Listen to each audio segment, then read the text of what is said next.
Hello friends, welcome back to one more mini vlog. నిన్న 3వ రోజు అయితే పూజలు అన్నీ అందుకుని 4వ రోజు శనివారం అయితే మా వినాయకుడిని నిమజ్జనం చేస్తున్నాము. వినాయకుడిని నిమజ్జనం చేసే ముందు వినాయకుని దగ్గర పెట్టిన పూలు, పత్రీలు, ఫలాలు అన్నీ కూడా తీసి ఒక కవర్లో వేసుకోవాలి. పండ్లు అయితే మనం తినొచ్చు. ఇంకా వినాయకుని దగ్గర పెట్టిన గణపతిని కూడా తీసేయాలి.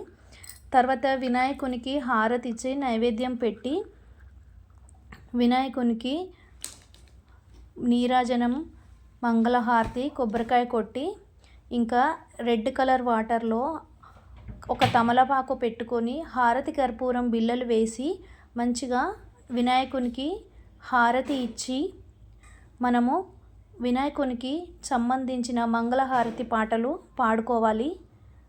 ఇంకా హారతిని అందరూ కళ్ళకద్దుకోవాలి.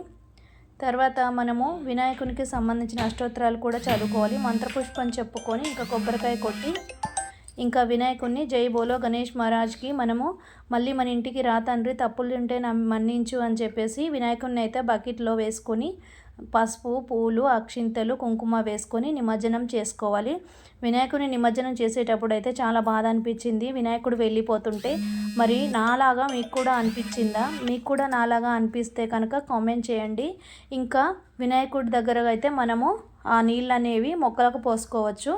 ఇంకా మొక్కలకు పోసుకొని తర్వాత కరిగిపోయిన తర్వాత ఆ నీళ్ళని అయితే తులసి మొక్కకు కాకుండా మిగిలిన మొక్కలకైతే పోసుకోవాలండి. అండ్ వీడియో నచ్చినట్లయితే లైక్ చేయండి, సబ్స్క్రైబ్ చేయండి. Thank you for watching.